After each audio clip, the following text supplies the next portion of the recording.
See the 60 cycle frequency. So even though the panels go to sleep, okay, you don't need to recycle anything. It'll keep its frequency. It'll wake up in the morning. The panels will wake up and they'll just start working again. All right. So just keep that in mind. What's the DC voltage on it? You see, 100. We have 100 volts DC. 100 volts right now. Okay. Yeah. If you're looking at this thing, as it cycles through, you can actually say there's a disturbance in the force. Of course, it says because there's no AC current. Okay. Then eventually it's going to keep cycling through. Okay, and you're going to see it pretty soon. I think it's the next one. Nope. Oh, yeah. Hang on. CO2 save, half a pound. Okay. Volts AC disturbance.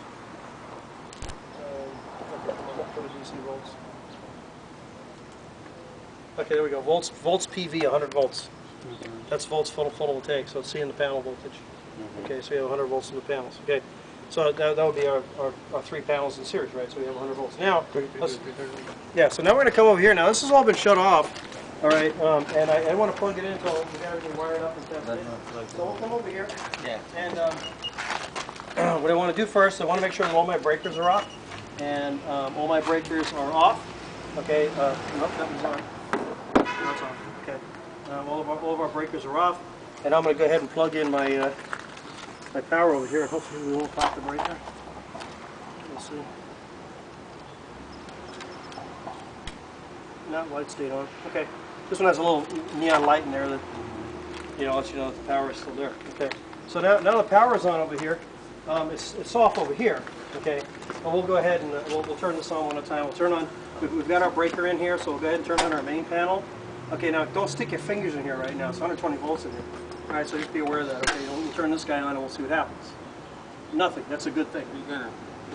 Yeah. No, nothing is a good thing. If we start seeing sparks and things flying around, let me quickly rush over the extension cord now. Okay. So that's good. We're off over here. Okay. Now over here, of course, we still have our panel. We need to turn this on. We'll turn this on. Okay. Now we should start seeing some changes over here. Okay. Bingo.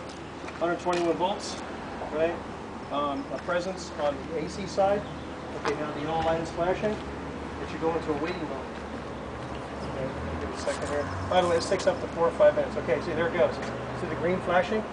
Okay, the green flashing tells me that it's going to begin the synchronization process. Now, by law, it's supposed to take 240 seconds minimum, okay, to hook up, which is 4 minutes.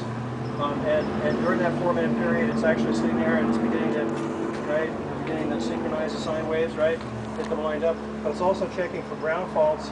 And 99% of the time we get away with not having the ground lead hooked up. Because we hooked up the ground lead, we have a ground fault difference between the building and our array sitting here in the parking lot. So I don't wire the green wire from the extension cord from the building to the NG5. Yeah, it also have a ground fault difference.